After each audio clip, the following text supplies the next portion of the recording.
Bon, bienvenue. Ce webinaire, c'est une initiative des trois principes francophonie. C'est une communauté affiliée à la 3PGC, la communauté mondiale des trois principes. Notre but, c'est simplement de partager une compréhension qui transforme la façon dont on vit notre expérience humaine, celle que Sydney Banks a découverte. Une compréhension qui nous ramène à notre bien-être naturel, à notre résilience, à une sagesse présente en chacun de nous. Nous vous invitons donc à écouter avec un esprit tranquille, rien à analyser, rien à débattre, juste laisser les mots résonner. Restez curieux et quand des questions montent, posez-les à partir de cette curiosité-là. Vous pouvez nous suivre sur Facebook, Instagram, Spotify aussi, ou YouTube pour découvrir nos autres contenus.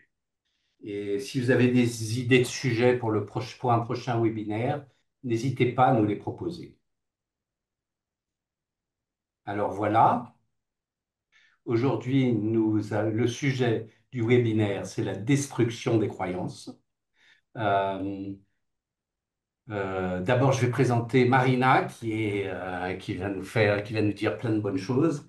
Marina Gala est coach, elle est mentor et formatrice des trois principes euh, au Mexique, à Querétaro, si je me souviens bien, même si elle est à Acapulco actuellement. Euh, Elle siège également au conseil d'administration de la communauté mondiale des trois principes. Marina, c'est la maman de trois adolescents qui grandissent vite, qui vont devenir vite adultes. Euh, et elle a fait ses études, une partie de ses études au lycée français. Donc, Ouais. elle parle français couramment. Une chance pour nous. Donc voilà, j'ai préparé un certain nombre de questions, mais le webinaire est complètement ouvert et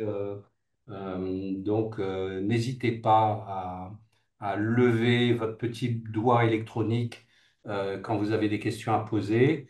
On va vous mettre en mute au début et puis si vous avez une question à poser, on le verra sur l'écran. Donc le sujet, c'est destruction, la déconstruction, la destruction des croyances. Et je vais commencer par poser une question à Marina, en douceur. On va commencer en douceur.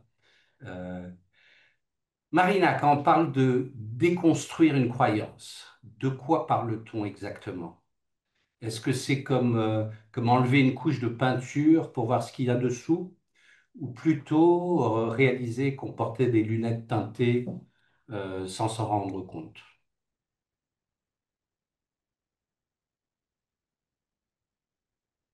Ouais, je ne suis pas sûre de si je prendrai aucun de ces exemples, Tu peux arriver avec une troisième version. mais ce que j'aime du sujet de déconstruire les croyances, c'est le fait que on doit d'abord les construire pour pouvoir les déconstruire. Donc, on part du fait qu'elles n'étaient pas déjà là. On a fait quelque chose pour les construire et on fait quelque chose pour les retenir, pour les,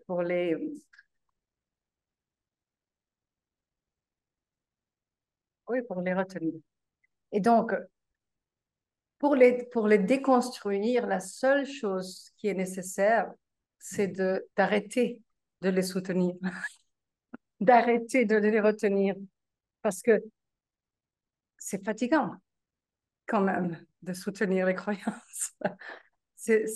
On ne se rend pas compte de la quantité d'énergie et de l'effort qu'on met à soutenir les croyances qu'on a sur le monde, sur les autres, sur nous-mêmes, n'importe quoi. Mais euh, même si on ne se rend pas compte,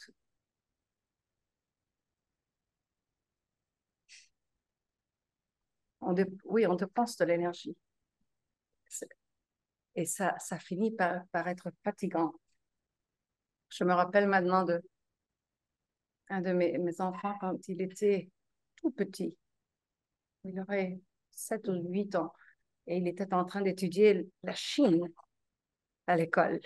Et il est venu, il m'a dit, il me racontait l'histoire du mur de la Chine, la muraille de la Chine. Et il leur a pris tellement d'années pour la construire. Et il m'a raconté toute l'histoire. Et à la fin, il m'a dit, et finalement, ça n'a pas fonctionné, ça n'a servi à rien parce que c'était tellement cher de la soutenir qu'ils ont fini par l'abandonner.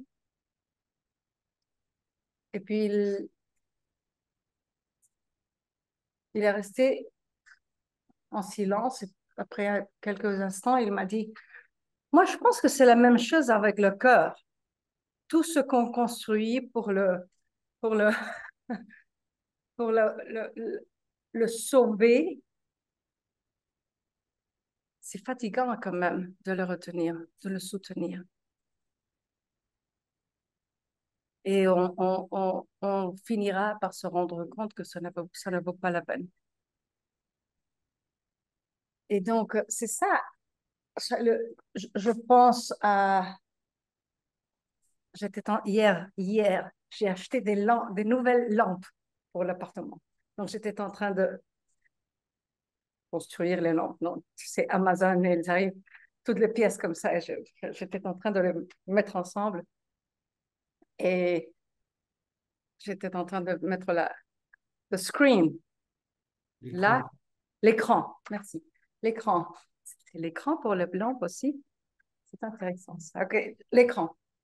Et donc, on parlait de la lumière avec l'écran et la lumière sans l'écran. Et donc, on avait besoin d'une boule avec plus de euh, watts ou moins de watts parce que... Et puis,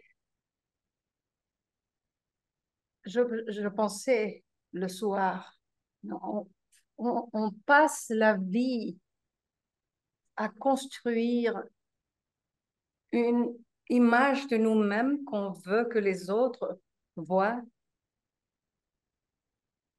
et on la perfectionne et on la perfectionne et on la perfectionne et puis on se passe la vie à essayer de trouver quelqu'un qui puisse regarder à travers le masque et puisse nous voir vraiment. Et toute cette image qu'on construit autour de nous pour être bien vu, c'est fatigant aussi de la retenir, de la...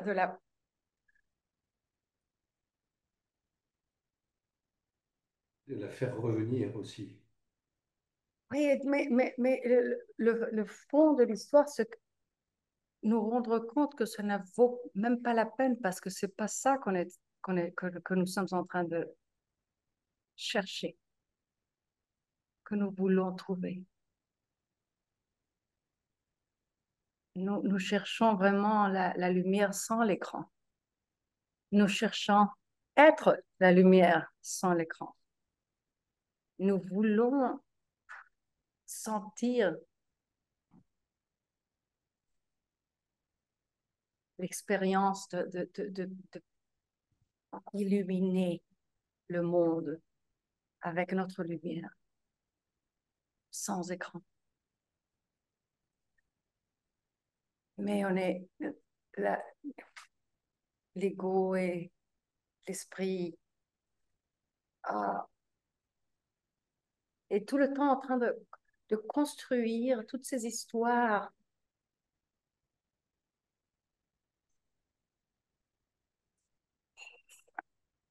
Et ce sont que des écrans, que des écrans, que des écrans qui nous ne laissent pas ni voir la lumière, ni sentir que nous sommes la lumière, que nous pouvons briller, illuminer le monde complètement avec notre propre nature. Donc la déconstruction des croyances, c'est seulement renoncer à l'effort de les soutenir et laisser qu'elles disparaissent par elles-mêmes. On va les, c'est beaucoup plus facile de les laisser mourir de faim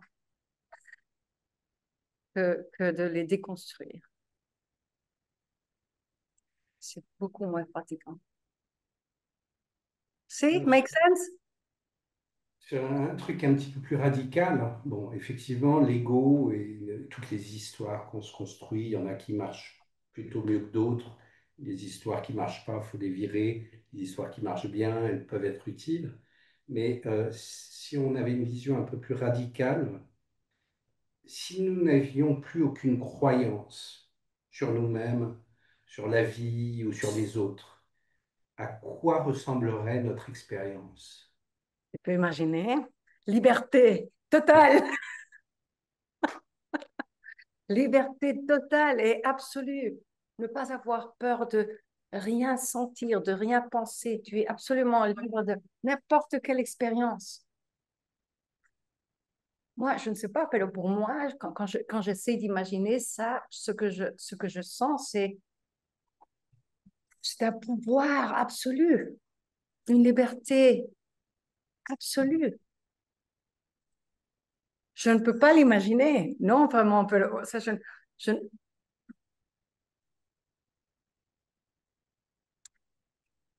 j'ai des images comme ça, des flashs. Mais chaque fois que j'ai un flash comme ça de cette liberté, de ce pouvoir, ce que je sens, ce que j'expérimente, c'est une joie immense, immense. Et c'est bizarre quand même parce que c'est une joie qui est complètement pleine de paix. C'est pas une joie débordée là. Non, non, c'est une joie complètement en paix, silencieuse, profonde. Alors, il y a aussi beaucoup d'attachement chez les gens vis-à-vis de leurs croyances. Oui. Il y a aussi cette idée que nos histoires, nos croyances, il y a des bonnes histoires, des histoires qui nous servent et qu'elles sont utiles, celles-là qu'il faut les garder. Et il y a des Ah, histoires qui nous desservent. Et celles-là, on veut reconstruire toute une série d'histoires qui feront notre concept d'identité plus tard, qui nous servent dans la vie. Est-ce qu'on peut vraiment vivre sans histoire? Et est-ce que les bonnes histoires sont aussi euh, inutiles? j'aime bien tes questions, toi.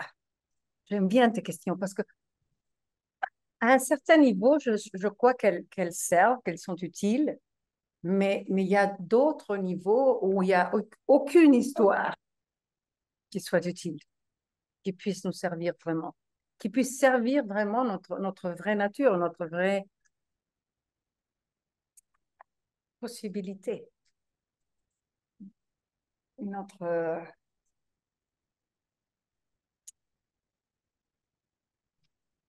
grandeur. Donc, moi, ce que je vois, c'est qu'il y a la forme et il y a la non-forme, vous dites en français? La non-forme? L'informe, oui. OK. Il y a la forme, il y a la non-forme. Et donc, peut-être que la forme peut nous servir pendant un temps, mais ça finira par pas nous servir. Tôt ou tard, ça finira par être, toutes les croyances vont être limitantes d'une façon ou d'une autre. Non, si je pense que moi, je suis très belle et très intelligente, très, très sage et je peux parler des trois principes avec n'importe qui au monde, j'ai la capacité. Oui, oui, c'est une belle histoire, mais je, tôt ou tard, je vais me trouver dans une situation qui va euh, challenge, qui va quoi? Me poser des Challenge, problèmes. Me poser des problèmes. m'interpeller. Et peut-être que je me trouve dans une situation où je suis complètement incapable d'articuler les principes, ou incapable d'être vue ou jugée comme belle. Et donc, j'ai quoi là? J'ai un problème là maintenant parce que c'était une belle croyance sur moi-même qui m'avait aidé toujours, mais tout d'un coup, la réalité me confronte et me met dans une circonstance que c'est quoi ça? Non, donc je me rappelle très bien, il y a beaucoup d'années, je travaillais avec une femme qui, elle avait toujours eu la croyance de qu'elle était incroyablement heureuse. Et il n'y avait rien au monde qui pouvait la faire se sentir mal. Et elle était l'âme de la fête toujours. Elle était toujours joyeuse, toujours fun. Elle rigolait, elle faisait rigoler tout le monde. Et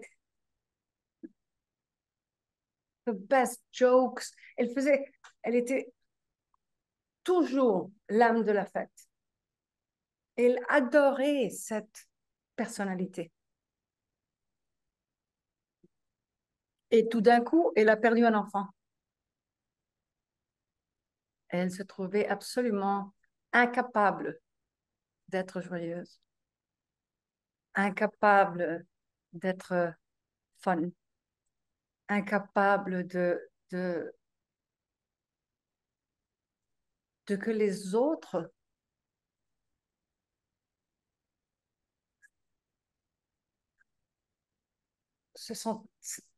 pouvaient se sentir capables d'avoir une belle expérience en sa présence.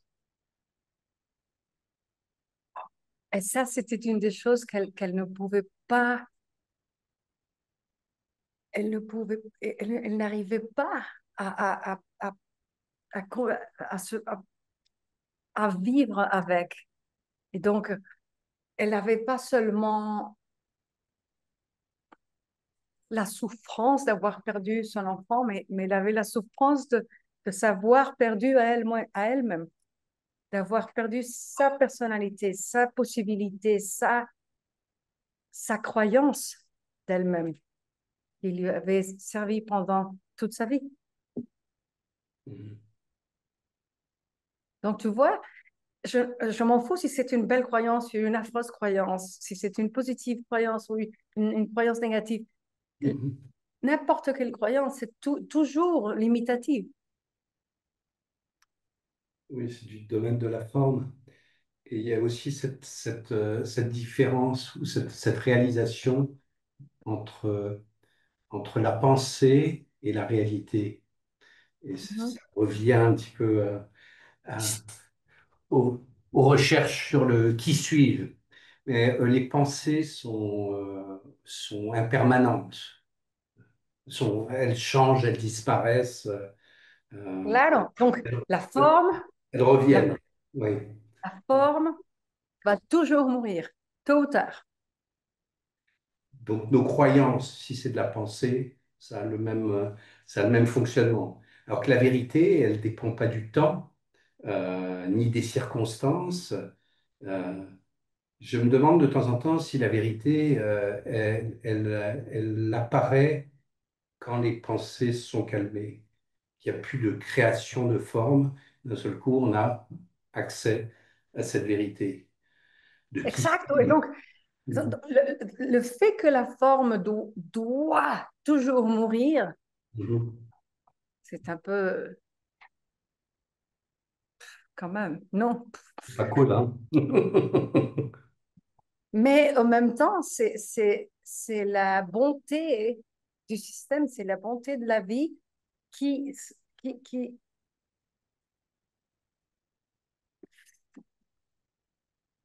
elle prend charge de que la forme soit toujours en train de mourir pour nous rappeler de retourner nos yeux à la non-forme, au pouvoir créatif, pas à la création, pas à la forme, mais à la non-forme, pas à ce qui change, mais à ce qui ne change pas. à ce qui est toujours présent.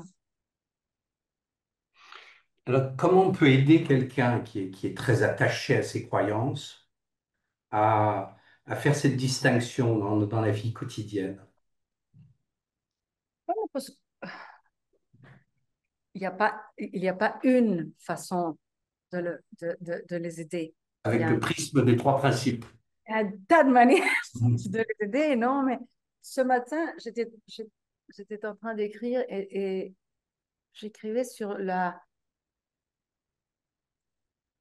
les différentes formes dont nous nous attachons aux croyances et nous résistons les lâcher, les laisser partir. Et donc, parfois, la résistance vient de non, oui ou non. Il y a des gens qui peuvent être heureux, mais pas moi. Parce que moi, mon histoire, c'est beaucoup trop grave. Et donc, j'ai cette résistance. Non, ce n'est pas accessible pour moi. Ça, c'est un genre de résistance. Donc, il y a une autre forme de résistance, c'est non, parce que ça, c'est mon identité. Et donc, moi, j'ai vécu avec cette identité pendant 50 ans et elle est familière quand même. Elle est familière. Je sais, je connais les problèmes qui puissent venir de cette identité. Je connais euh, les différentes possibilités qui puissent se voir limitées par cette identité. Mais comme je le connais, je peux le faire marcher assez bien. Non? Contre, je n'ai pas aucune idée de qui je suis si je lâche cette identité. Donc, je n'ai pas idée de comment faire face au genre de problème que je pourrais possiblement, peut-être, trouver si je lâche cette identité. Et il y a une autre forme de résistance, c'est non, je ne vais pas lâcher parce que cette souffrance, c'est la seule chose qui me connecte encore à quelqu'un ou à une situation de vie ou à une circonstance à laquelle je suis très attachée. Donc, un, un divorce ou la perte d'un enfant.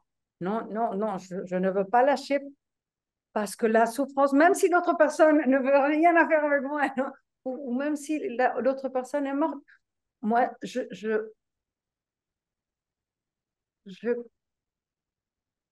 je m'attache à la croyance de que la souffrance, la douleur, c'est la dernière chose qui me connecte encore à cette personne, à cette réalité, à cette circonstance. Et donc, si je m'attache à elle, je suis euh, vrai, je suis, je suis gentille, je suis, tu vois, il y a un tas de qualités positives Mhm. chez, à cette possibilité. Et donc, une des façons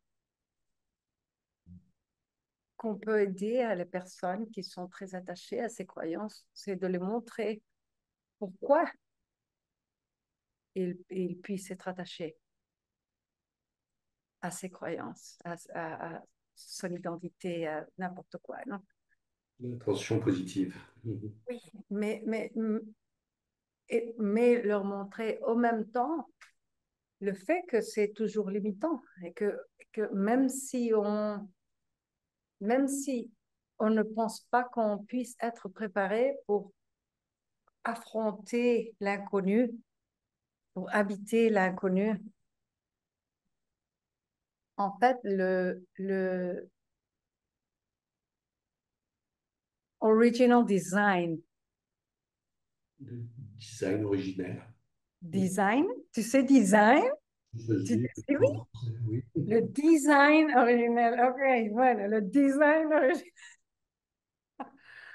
C'est qu'en fait, on est parfaitement préparé pour pas seulement confronter ou habiter l'inconnu, mais de vraiment ouf, grandir dans l'inconnu, habiter notre vrai potentiel, potentiel. Oui, on est super performant dans l'inconnu. On a été construit pour ça. On a été construit pour ça. On a été désigné pour ça. Non, Mhm. donc, si tu vois, je pense tout le temps au nouveau-né, non, qui passe d'une d'une réalité obscure, euh, liquide, solitaire, etc. Et tout d'un coup, non, tu es déjà dans un monde plein de gens, plein de stimulation, lumière, couleur, son. Euh, ils n'ont aucun problème. Ils s'adaptent facilement, rapidement, vitement. Et puis tout d'un coup, ils sont pris, ils sont habillés, ils sont pris d'un endroit à l'autre, ils passent de bras en bras, ils connaissent personne, ils connaissent rien. C'est de l'inconnu absolu. Et quand même, c'est l'espace parfait pour grandir et pour habiter la vérité de que nous sommes explorateurs nés. Mhm. Nous sommes euh, curieux par nature. Nous aimons expérimenter, toucher. Euh, non, mon frère me racontait l'autre jour que un de ses amis, il a une toute petite gamine. Elle ne marche pas encore. Et ils ont vu qu'elle avait quelque chose dans la bouche et ils sont allés voir. Ils ont pris un scorpion vivant, plein de ce bouche. Non? Ils étaient là, mais ça fait. Non, mais nous sommes curieux, nous voulons tout expérimenter, tout savoir, tout regarder. Si tu... Et ça continue jusqu'à ce qu'on commence à nous faire des conseils. Donc, dès que j'ai une idée de ce que c'est un scorpion, donc là, ah, je ne veux plus, je ne veux plus l'expérimenter, tu vois. Mais la même chose arrive avec les bonnes choses, non? Dès que j'ai un concept, je commence à avoir une vie mentale. Mhm. J'abandonne la vie réelle, la vie, la relation avec le monde. Donc, nous sommes parfaitement équipés, dessinés pour l'inconnu et et pour rester curieux, pour rester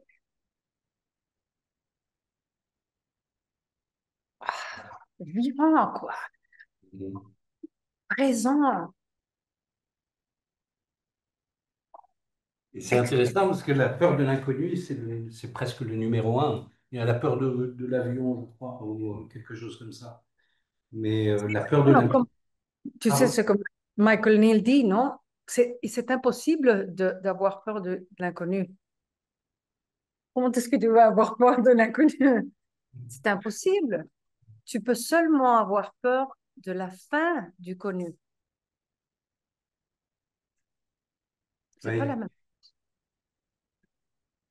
c'est pas la même chose. Et si tu arrives à sentir la différence, à contester la différence, tu vois vraiment que c'est ça, non? Être attaché au connu.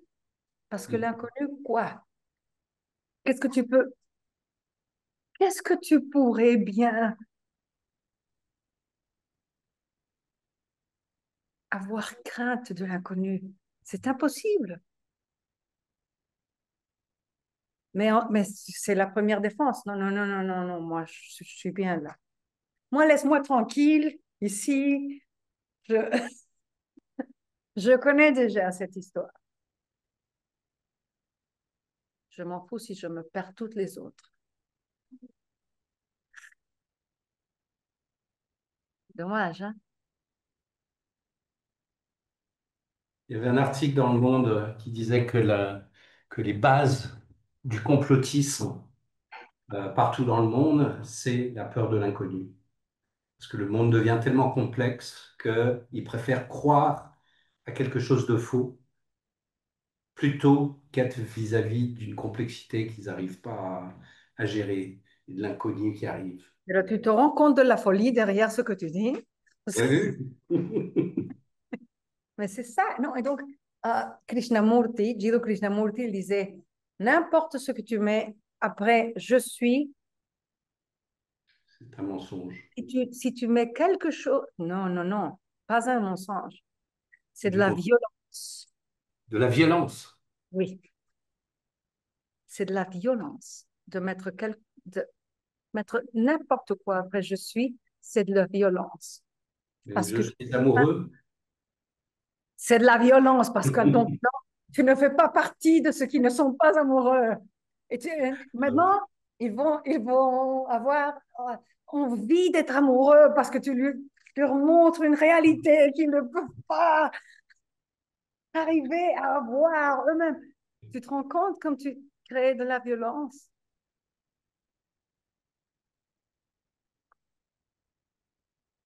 Parce que tu crées différence,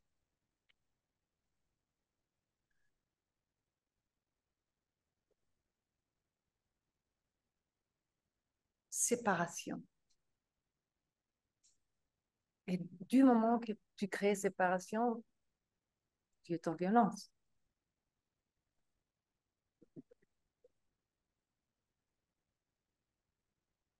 Et pourtant, c'est la grande question qu'on a tous, c'est qui suis-je?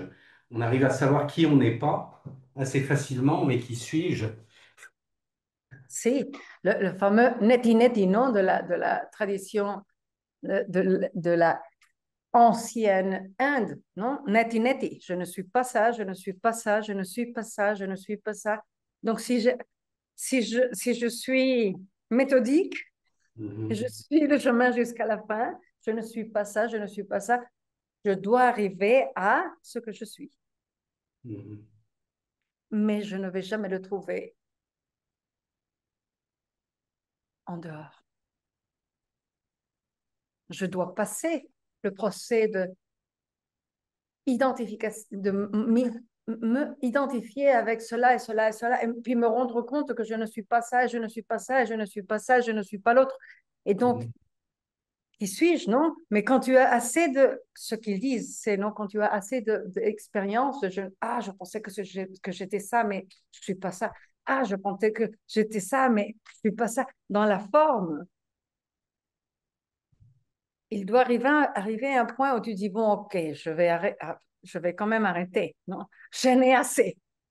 J'en ai assez de la forme et, et, et je dois commencer pour regarder autre part. Et c'est ça le moment où finalement, on tourne les yeux vers l'intérieur et on peut commencer à sentir je suis. Pas que suis-je, mais je suis. Je suis full stop. Point à la ligne. Radical, Jasmine, final, point assis. final. Jasmine, tu veux poser une question? L'inspiresse. On t'entend pas? Je n'entends pas, Jasmine. Attends, J'oublie tout le temps. Désolée. Tu dois parler lentement parce que sinon je ne comprends pas. Attends, tu sais ça. Allez, vas-y. Mais je parle toujours lentement maintenant. Bien sûr. Parce que tu es gentil avec moi. À vrai dire, c'est que j'ai vu qu'on avait une question dans le chat et je voulais te la partager et voir si tu pouvais répondre. On a une question de Yael et elle dit, est-ce que sans croyance aucune, nous ne serions pas plutôt une rivière, un chat ou un arbre, ou un chat? Nous ferions seulement l'expérience du vivant. Bon, on aurait l'expérience du vivant. On aurait l'expérience de la vie, d'être vivant. Mais c'est tout. D'être vivant comme être humain, pas comme un chat ou un arbre, parce que oui, ça va être compliqué. Ça, c'est les limites de mon français, vous voyez? Donc, non, ok, je vais, je vais même pas essayer, je vais le dire en anglais. Et vous me dites. Et the, the receptor Récepteur. the receptor matrix that we are, so the receptor matrix that we are experiencing from is a human receptor matrix. Ce que nous recevons, notre réception ou notre perception est humaine. Donc, on peut avoir l'expérience d'être vivant tel qu'un être humain, pas tel qu'un arbre ou un chat. Parce que when I say the receptor, I am imagining like these video game receptors that you put on like masks and things. No, so the receptor is human. Donc, tu ne peux qu'avoir l'expérience d'être vivant, d'être la vie comme un être humain, parce que tu es la conscience universelle, mais mise sur un point récepteur humain. Focused on un récepteur humain. Donc, tu peux avoir l'expérience d'être vivant, tel qu'un être humain. Et on a aussi la pensée. Ça veut dire qu'on n'est pas juste observateur. La pensée, elle marche toujours. C'est juste qu'il y a une différence entre la pensée et les croyances. Les croyances, on pense, c'est des pensées qu'on pense qu'elles sont vraies. Si, bueno, les croyances, c'est des pensées Répétez. on a répété tellement qu'on les questionne même plus. Mais c'est que des pensées. Finalement, c'est la même chose, c'est juste une pensée. Une identité, c'est la même chose, c'est juste une pensée qu'on a répétée tellement que ça est devenu une habitude. Moi, c'est une habitude. Oui, tu parlais de l'énergie aussi. Tous les matins, quand on se réveille, il faut ramener qui on est. Comment on pense, notre concept d'identité. Chaque C'est matin, affreux. on est obligé de faire ça. Ah oui, je suis. C'est affreux, hein? Moi, je me rappelais l'autre jour avec mon ex-mari, on rigolait. On rigolait. Comment parfois on se réveillait très bien, très joyeux, amoureux, et puis tout d'un coup, on se rappelait, non, mais si je suis fâchée avec toi, attends 2 secondes, hein? Stop. Mais tu vois, la nature nous ramène toujours à l'expérience de la beauté, de l'exploration, de la curiosité, d'être présent. Et on doit ramener toute l'histoire. Ah non, non, non, ça, c'est pas possible pour moi parce que quand j'étais petite, il y a ma grand-mère qui m'a fait ça, il y a mon frère qui m'a fait l'autre. Non. Et donc, toutes ces possibilités ne sont pas pour moi. Tu vois comme c'est fatigant l'écran. C'est fatigant de soutenir une identité, un ego. C'est comme aux États-Unis maintenant, il y a une expression, non? High maintenance, non? She's a high maintenance girlfriend or boyfriend. On dit comment ça en français? High maintenance boyfriend or girlfriend. Maintenant, je ne sais pas comment on dit ça. Haute maintenance, de haute, Haute maintenance. Ok. haute maintenance. Merci, Jasmine. Donc, tu dois toujours être dans l'effort. Moi, Ça te fatigue. un de mes enfants, il a eu une première date ce fin de semaine passée. Et donc, je parlais avec lui au téléphone parce que je n'étais pas à Calais, alors j'étais ici à Acapulco. Je lui ai dit, c'était comment? Tiens, haute maintenance. Haute maintenance, c'est fini. Première date, fini. Et je lui demandais, mais pourquoi haute maintenance? Et il m'a donné des exemples. C'était vraiment, non, non, je ne veux pas vous raconter toute l'histoire, mais un peu ce qu'il disait, c'était les croyances qu'elle a sur elle-même demandent de moi un tel effort pour les soutenir que je ne suis pas intéressée. Pas l'énergie. Je n'ai pas l'énergie. C'est pas ça. C'est pas. Tu sais, c'est intéressant parce qu'en français, on dit un couple. En espagnol, on dit une pareja. Et pareja, ça veut dire pareil. Donc, on est pareil. On se trouve pareil. Tu vois?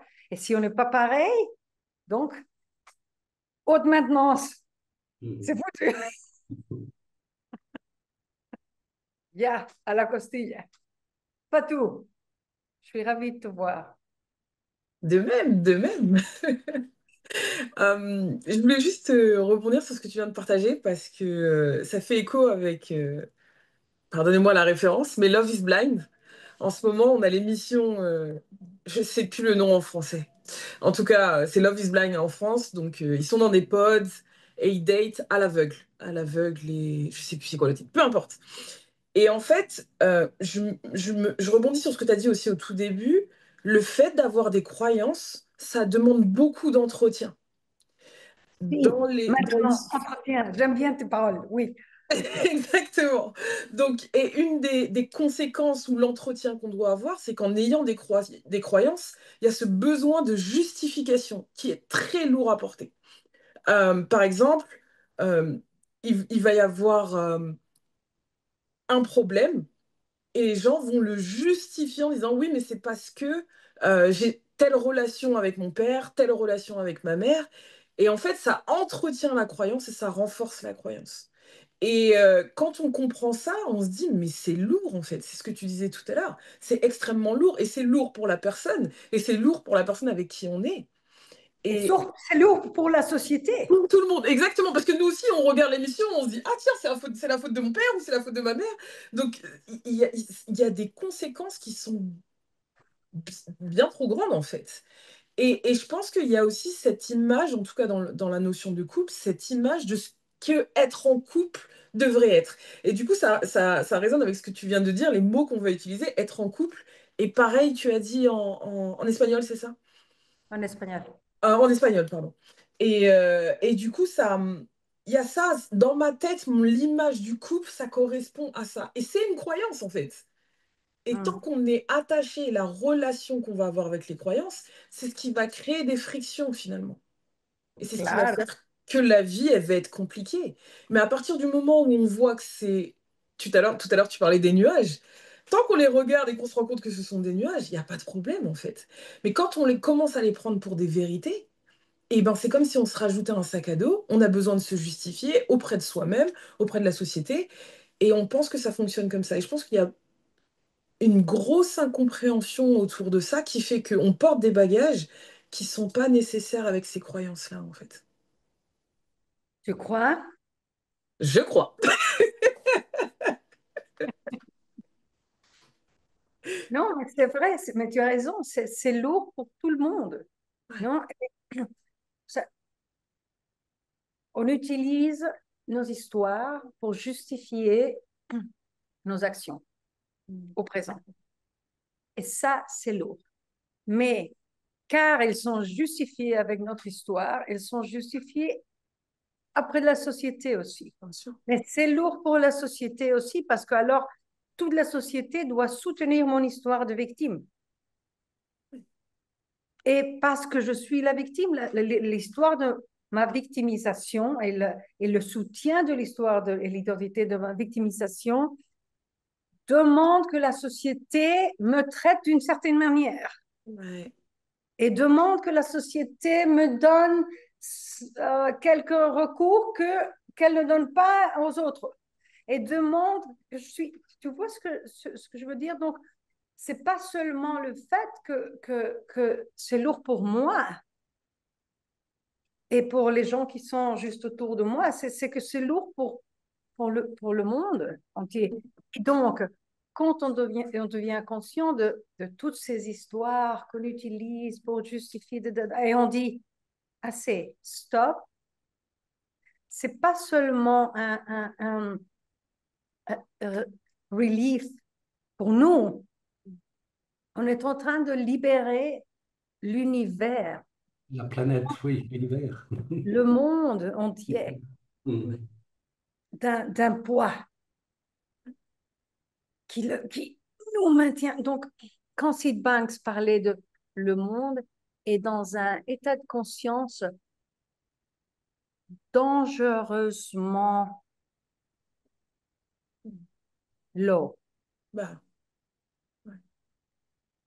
Mais c'est pas seulement que nous sommes dans un état de conscience low, c'est que on est en train de ralentisser l'évolution du monde, de la vie, de l'univers à cause du poids de toute cette croyance et toutes ces histoires et toutes ces... C'est affreux ce que nous sommes en train de faire. et du coup, ça revient à ce que tu disais tout à l'heure, à la notion de violence, que j'ai beaucoup aimé. Merci beaucoup.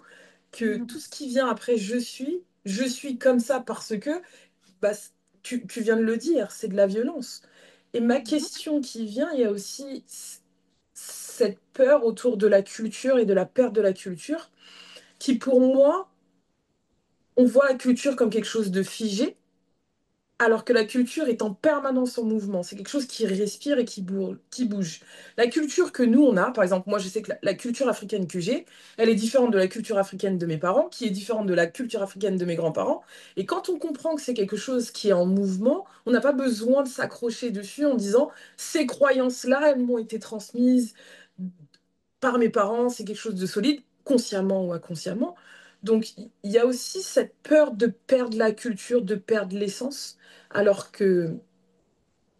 Mais si, je suis complètement d'accord avec toi. Et en plus, si tu commences à regarder le monde comme il est juste maintenant, ça grandit, ça va au plus, non? Je parlais l'autre jour avec mes enfants, il était en train de m'expliquer les pansexuels et les inosexuels il y a 45 différentes choses que tu peux être maintenant. Et moi, j'étais là en train de... Mais comment est-ce que je vais savoir? Parce que maintenant, je dois lui dire lui, le, la, les, le, et. Non, il y a un tas de choses. Tu te rends compte la perte de temps et d'énergie pour soutenir tout ça? C'est une violence extrême, justifiée parce que non, c'est que moi, je suis différent. Si, moi, je suis aussi différent aussi. Parce que c'est fluide. Nous sommes tous différents. Non, mais moi, c'est que mes gens ont été traités comme ça. Si, parce que les gens ils sont en train d'être traités comme ça dans d'autres parts du monde. Et, non, ça, tout le monde a une histoire à soutenir. Non, c'est que moi, je suis, et on va le justifier avec, non? Et tu regardes le monde maintenant, tout le monde a raison, et tout le monde est complètement perdu. Et toutes les guerres sont justifiées, de tous les côtés, tous les côtés. Historiquement, même, tous les côtés ont une justification pour moi je veux ça et moi euh, I have the right over this et moi tout le monde est justifié. Parce que moi I identify as. Et comme je identify as, c'est foutu. Maintenant, je dois soutenir cette identité et toi, tu dois la soutenir pour moi aussi et tout le monde doit la soutenir pour moi aussi. Oui,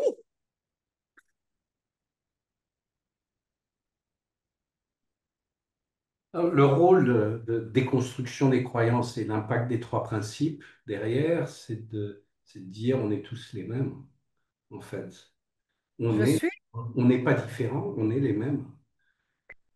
je suis, mais je suis créateur.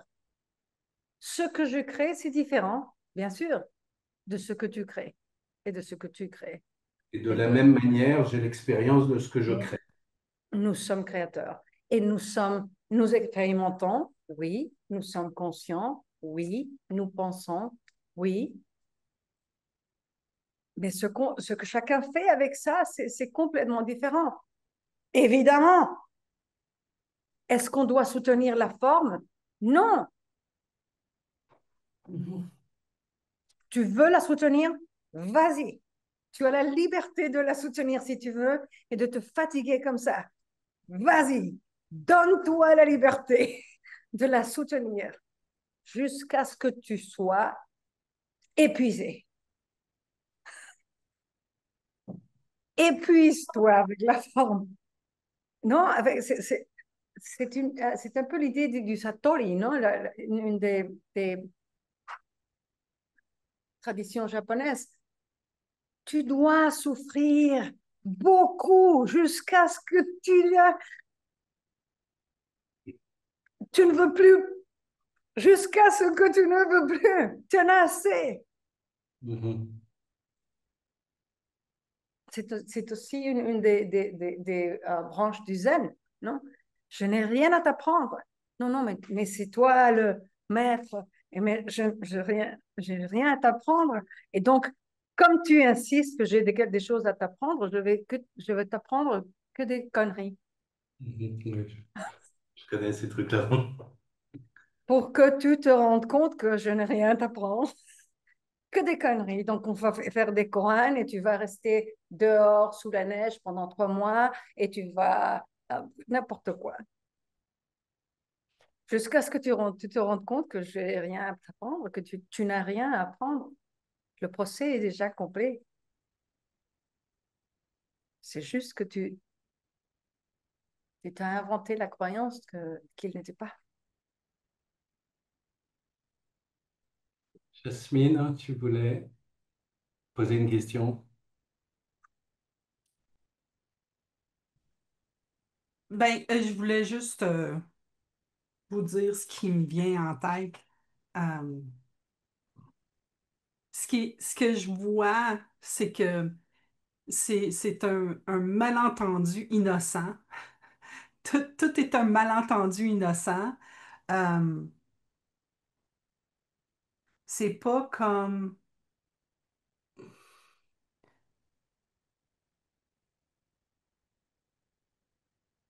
Tu sais, comme quand j'entends, par exemple, on veut sauver le monde. Quelque chose du style. Ça me fait toujours un peu peur, tu sais. C'est comme, ah, non, non, je suis pas si grande que ça, là. Tu sais. Puis, je ramène ça toujours au plus petit, tu sais. Je ramène ça toujours comme, attends, non, je suis tout petite, moi, je vais... Mais ça, c'est ma croyance. Mais ça fait une différence pour moi de regarder les choses plus direct que de regarder quelque chose de grand. Tu sais. Comme l'autre jour, j'écoutais la radio, puis la fille a fait une déclaration, l'animatrice a fait une grande déclaration, et la grande déclaration était la suivante. Je n'aime pas coucher avec quelqu'un dans mon lit. Et elle était en couple. Et ça l'a généré une avalanche de questions, de textes et tu sais, de réactions à ça.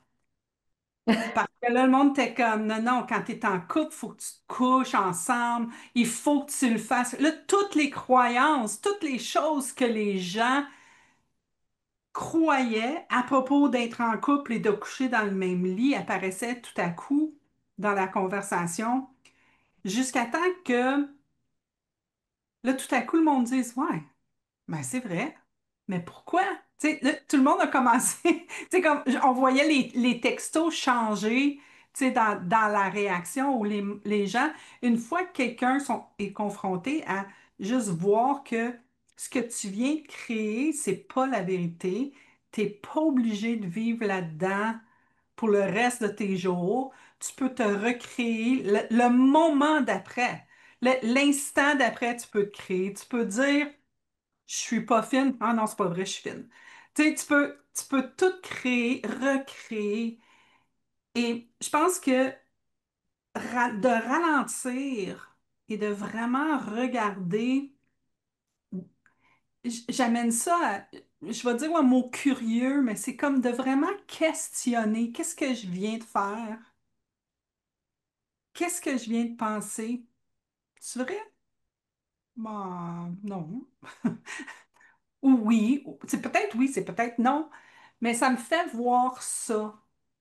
Dans la conversation qu'on a, c'est ce qui amène. C'est comme, c'est pas, c'est un malentendu, tu sais, comme on parlait tu sais, tout ce qui est les il, elle, la, eux, toute, toute cette conversation-là, c'est épuisant autant pour eux, mais qu'est-ce qu'il y a derrière? C'est, ils veulent juste être vus, Oui, right? Fait que c'est un malentendu que si là, si vous allez. Ah, puis ce que j'ai entendu, c'est le respect aussi. Mais là, respecte-moi, Marina. Moi, je te dis que je ne suis pas gentille. Donc, respecte ça. Et ouais. puis là, ça aussi, c'est une pensée parce que là, on rentre dans non, mais il faut que tu respectes les gens. C'est pas c'est disrespectueux de ne pas le faire, tu sais. Ça aussi, c'est comme ça contribue à la violence qu'on se fait, tu sais. Oui, oui, absolument.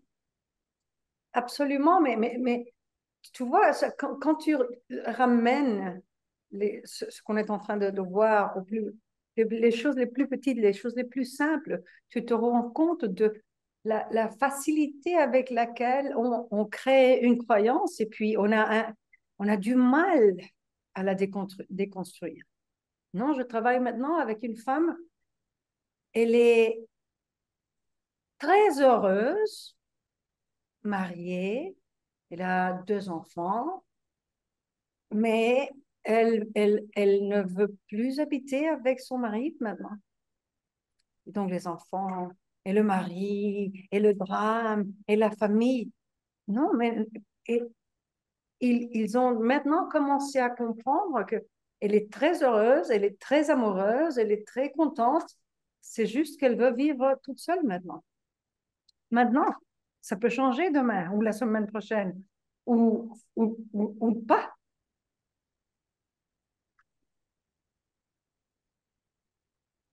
Donc finalement, maintenant, après, on a, on a travaillé pendant quelques mois, le mari, les enfants, la famille, ils ont commencé à se tranquilliser, à voir, ah non, c'est juste qu'elle veut vivre toute seule maintenant.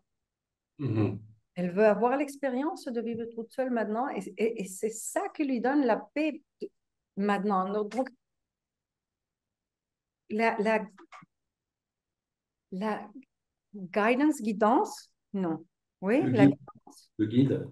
le guide intérieur, il faut voir l'écouter parce que ce n'est pas moi, je vais inventer comme maintenant. Si, si, non, je vais inventer comme maintenant ma paix est dépendante d'habiter toute seule. Non, c'est qu'on a un guide intérieur qui va nous montre le chemin. Et c'est notre pensée et notre croyance qui dit, ah non, non, ça c'est un peu extrême. Comme comment ça vivre toute seule là, à toi, à tes 55 ans, avec 2 enfants, mais t'es folle. On va pas respecter oui, on va respecter, non? Mais on devrait être capable de respecter tout sans rien y attacher au respect. Non, je suis tel, donc je respecte. Non, tu es tel, donc je ne te respecte pas. Non, je suis, donc je respecte. Tu es, donc je respecte. Et je te vois avant l'identité. Tu es vu, tu es reconnu et tu es valoré, si, Valorisé. Valorisé. valorisé avant l'identité. Juste parce que tu es, puisque tu es déjà respecté, regardé, vu, valorisé, taken into account. Tu vois?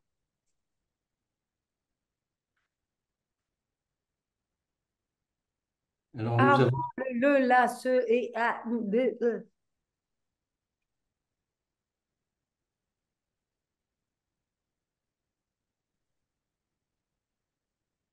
bon, etc. nous avons deux questions.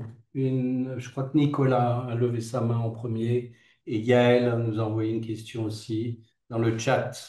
Et je vais commencer par Nicolas. Hola, Nicolas. Oh là!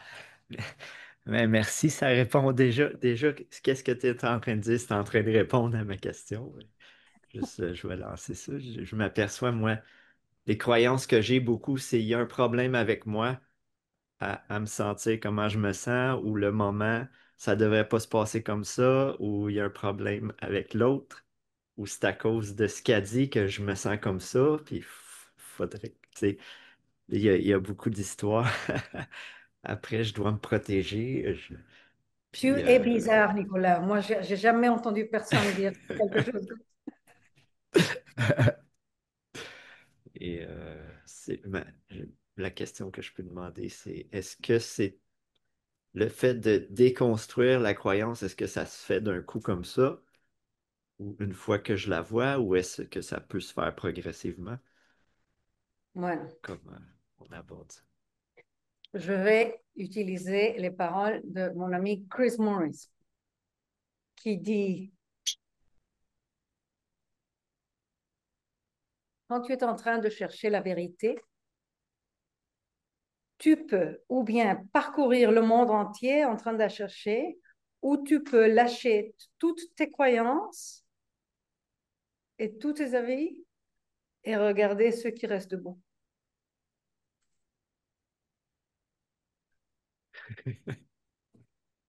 Donc, tu es libre de faire la déconstruction manuelle de la croyance si tu veux, ou tu peux aussi te rendre compte que oh, c'est une croyance, donc c'est que de la pensée.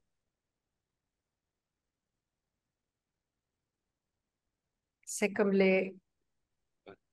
tu sais, les châteaux de cartes qu'on faisait quand on était enfants. Si, c'est les châteaux de cartes. On dit comme ça en français, oui. Les châteaux de cartes.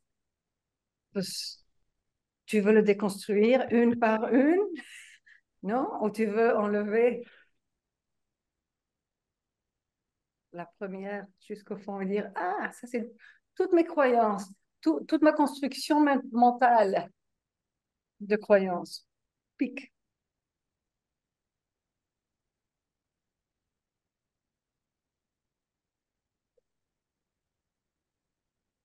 Mais tu es libre.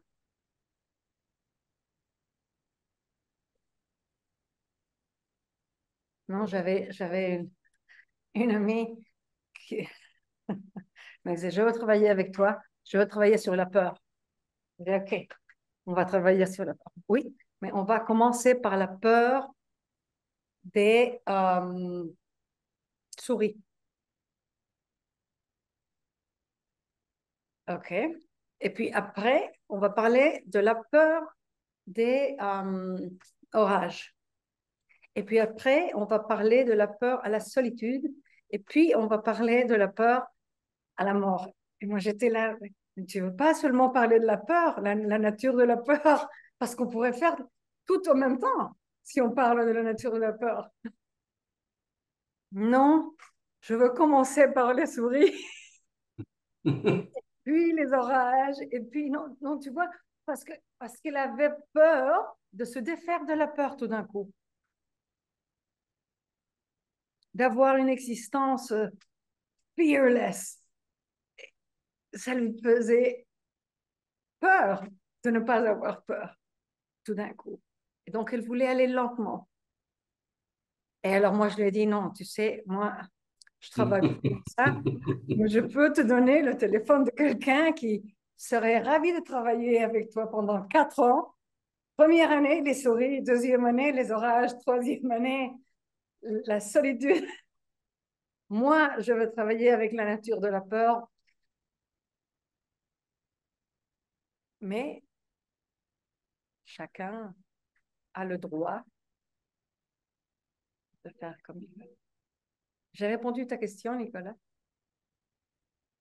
Ben Si. oui. J'ai Donc, eu une tu peux amie aller qui disait croyance par croyance par croyance, ou tu peux c'est ça. regarder vraiment, comprendre la nature des croyances et dire, ah bon, bon ben, c'est ça. Yael n'arrive pas à lever sa petite main, mais elle a une question.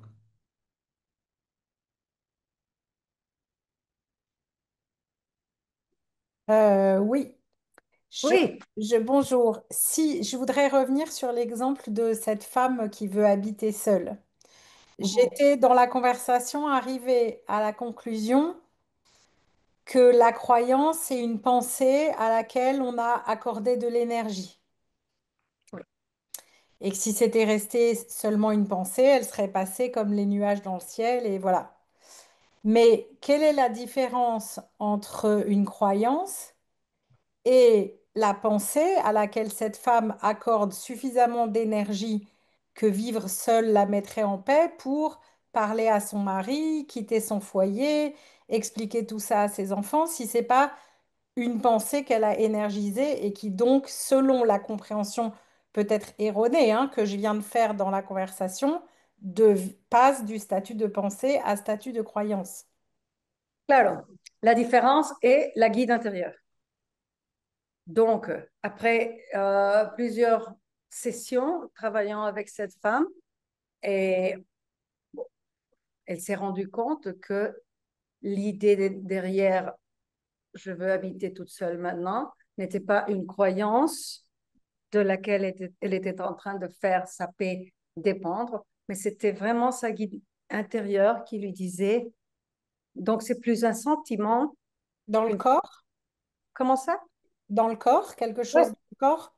oui. L'intuition, la guide intérieure qui te montre. Je comprends.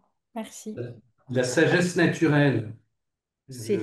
le ressenti est un guide extraordinaire. Ça nous dit si la qualité de nos pensées est bonne ou pas. Quelque chose que tu penses qui te fait sentir bien, c'est toujours une indication que tu peux le suivre. Si tu C'est une question importante parce qu'on doit quand même marquer la différence entre la pensée que je peux facilement créer, de que ah, maintenant ma paix va dépendre de X, Y, Z, ou bien la guide intérieure, la sagesse naturelle, l'intuition qui te dit non, maintenant c'est ça, maintenant c'est ça. Non, et ça peut changer, bien sûr que ça peut changer. Et on peut s'imaginer être guidé entièrement par sa sagesse naturelle, vivre sa vie en utilisant ça comme compas, pas toutes ces croyances et toutes ces choses qui nous auraient été, toutes les étiquettes qui nous ont été mises dessus, mais en suivant uniquement Mais son... dans la compréhension de que la guidance naturelle, la sagesse intérieure n'est pas toujours euh, comprise, n'est pas n'a pas toujours l'air d'être très sage, n'a pas toujours l'air d'être très en équation avec la morale Si, ou la société. aligné avec le savoir-faire, le devoir-faire, etc. Non, donc, ça peut quand même aller un peu partout. Mais on peut toujours avoir le courage de vivre une vie vraiment soutenue par cette sagesse intérieure, par cette guide intérieure.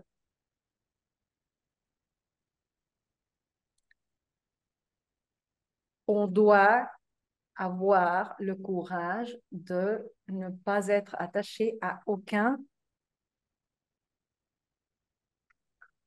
outcome, résultat.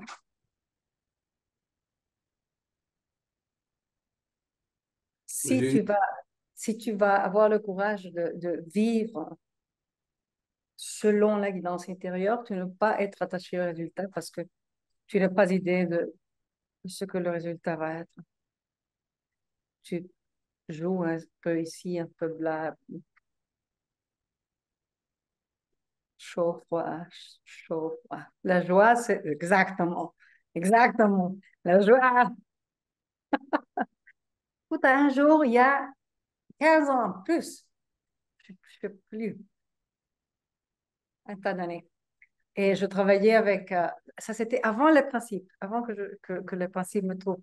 Je travaillais avec un maître et il nous a fait faire une, une, une étoile de, Une étoile de David? non, non, pas de David, un compass, una Ah, brújula. une rose des vents? Non, je ne sais Une pas rose comment de ça va vent, dire. tu sais, où tu bouges comme ça et le nord, Mhm. oui, Une une rose de boussole. vent. Boussole. Boussole. Boussole. Boussole, boussole, merci, merci les dames. Une boussole. Et il nous a fait réflexionner pendant une méditation guidée qui a duré, je ne sais plus, 3 heures ou 4 heures, où on devait trouver les émotions qui étaient notre nord, donc qui nous appelaient, qui nous faisaient viens, viens, viens, viens. Et puis l'émotion qui nous poussait et les émotions qui nous aidaient à garder l'équilibre quand on avançait. C'était très intéressant, Yael. Mais moi, je me rappelle que quand moi, je pensais, bueno, quelle est l'émotion qui me dit à moi, Marine, comme être humain, qui me dit, participe, participe. Et c'était la joie. Yo también. Eso, muy bien tú. C'était la joie pour moi. Moi, j'imaginais Dieu en train de créer les êtres humains et dire comment est-ce que je vais faire pour les convaincre de suivre ce chemin et pas celui-là.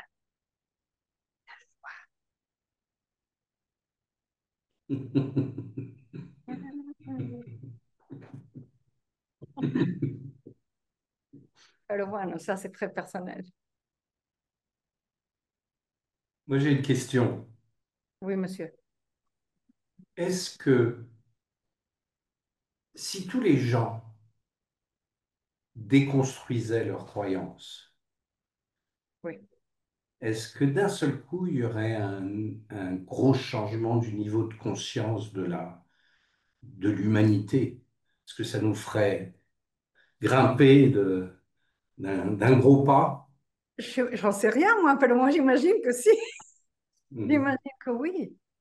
T'imagines le poids qui serait tout d'un coup enlevé?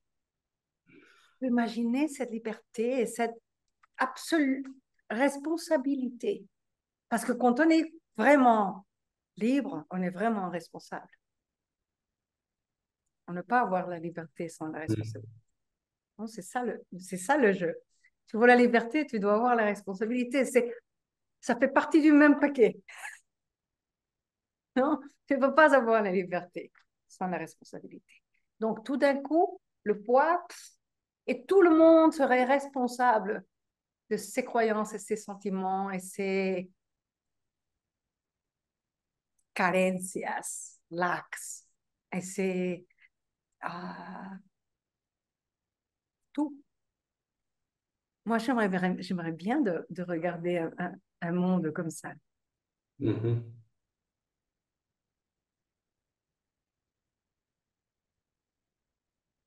Oui, moi je me pose toujours des questions sur l'aspect intellectuel des choses. Et de toute façon, il sera toujours là. Et rien que d'être dans ce mythe, dans ce webinaire, on travaille du ciboulot. On est sans arrêt en train Et- de conceptualiser, de discuter. Euh. ouais,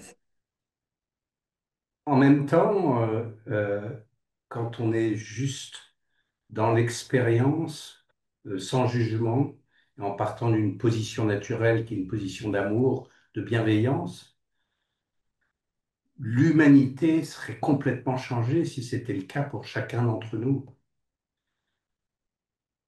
Et de c'est se voir étant exactement la même chose que l'autre, pas dans son concept d'identité, en disant, toi et moi, on fait partie de la même énergie, on a ces trois principes en action, on forme différemment, bien entendu, mais toi et moi, on est pareil. Et en partant d'une position de bienveillance, j'ai l'impression que l'humanité serait totalement différente. totalement différente. Totalement différente. Moi,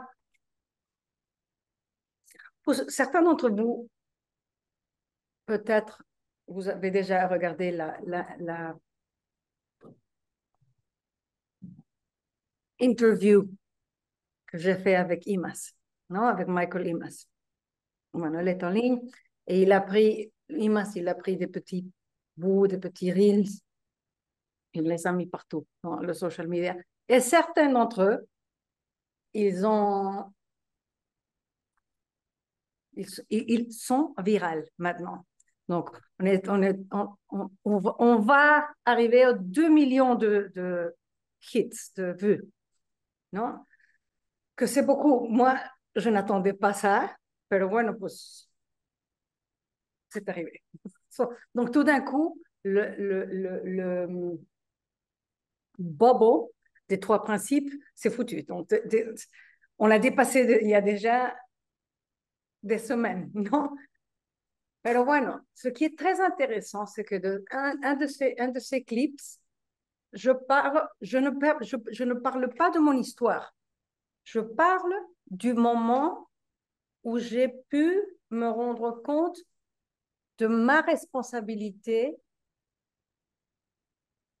de la responsabilité de ma souffrance, le jour où j'ai confronté la personne qui avait sexuellement abusé de moi quand j'étais toute petite. Non? Donc, je parle de le moment où je me suis donné compte que j'avais, je faisais partie, j'avais une responsabilité dans ma propre souffrance. C'est tout. Je ne parle pas de ce qui s'est passé, je parle seulement de ça. C'est un tout petit vidéo. La quantité de messages de haine que j'ai reçus à cause de ça, vous ne pouvez pas vous imaginer. Parce que bien sûr, les gens ne veulent pas être responsables de sa propre souffrance. Mhm. Donc, j'ai été accusée de gaslighting, j'ai été accusée de victim shaming, de victim reshaming, de perpétuer la patriarchie. Non, c'est absolument fou.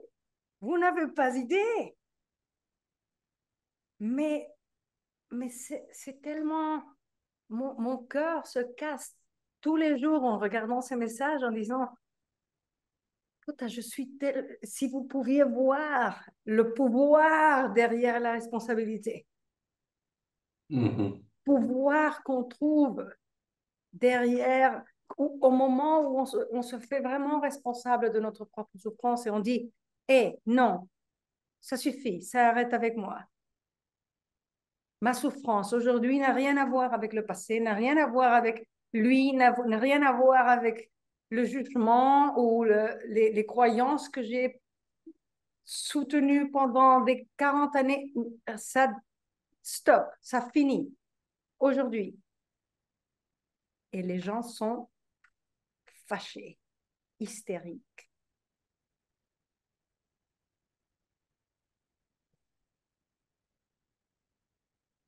ça me casse le cœur. Mais je comprends. Je comprends parce que c'est ça qu'on nous a appris. C'est ça l'histoire que nous avons achetée pour nous-mêmes. Bien sûr, il y a un tas de messages d'amour et de soutien et de courage un tas aussi. Mais il y a un bon numéro d'entre eux ils seraient ravis de me voir mourir, vraiment. Et donc, on doit vraiment, ils disent, ils parlent beaucoup sur la justice, non? Il ne peut pas vraiment avoir du pardon s'il n'y a pas de justice. Et donc, moi, j'ai commencé à penser, non, c'est quoi la justice, là? C'est quoi la justice sinon vivre ma vie libre et joyeuse et heureuse et ne pas attacher à et ne pas justifier ma réalité avec. C'est pas ça la justice? Non, non. Il doit mourir. Il doit être en prison. Mais non, il y a une,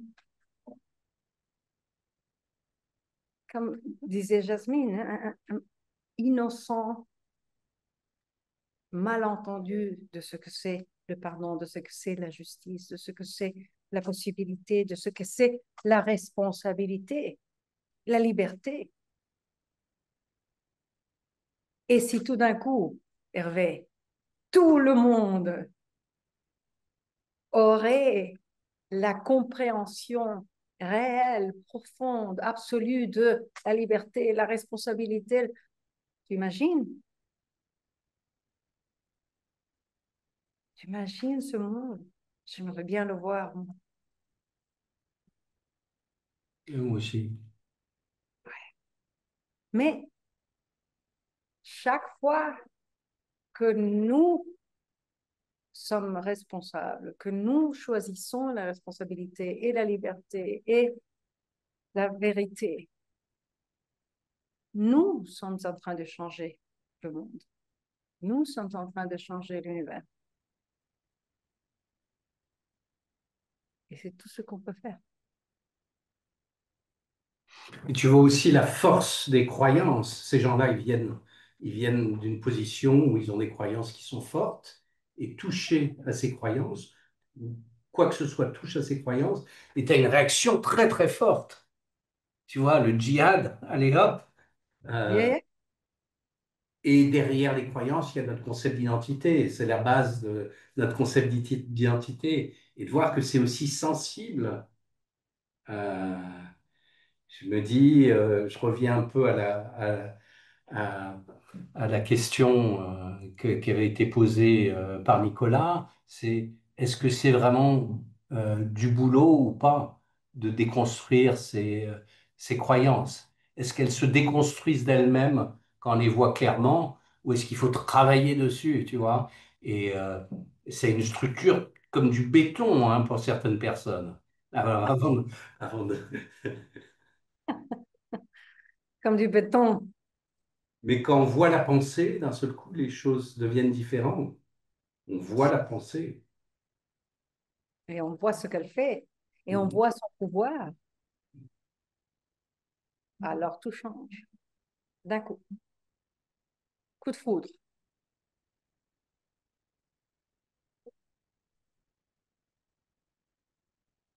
Oui, c'est une des choses que j'adore aussi dans les trois principes, c'est qu'il n'y a pas besoin de travailler. Il n'y a pas de, il y a pas de checklist, il y a pas de mode d'emploi, c'est juste une compréhension. Et pouf, les choses se passent, les déclics, Si, si. et tout est différent. How cool! C'est- Ah, cool. Ça se Un traduit grand, comment ça? un Sympa grand. quand même. Moi, j'aime bien quand je trouve que j'ai une croyance qui ne me sert plus. J'adore parce que j'ai maintenant l'opportunité de la lancer dans l'air et découvrir un monde complètement nouveau. J'adore quand je trouve que j'ai une croyance qui ne me sert plus. Je suis là. C'est le matin de Noël. Qu'est-ce que je Très peux bien. Il est cacher? 7h30. Il est 11h30. Oui, monsieur. Marina, merci beaucoup. C'était très enrichissant. On est très content de ce webinaire. On mettra en dessous le lien de la vidéo dont tu parles au milieu, comme ça les gens pourront la regarder s'ils ont envie. De Michael Emmons, oui. Très Et bien. on te revoit dans 3 mois, Marina, Oui, j'espère. monsieur. Et je vous remercie tous d'être là et puis à bientôt. Merci tout le monde et merci de supporter mon français déconstruit. Allez, à Merci bientôt. bien. Au revoir.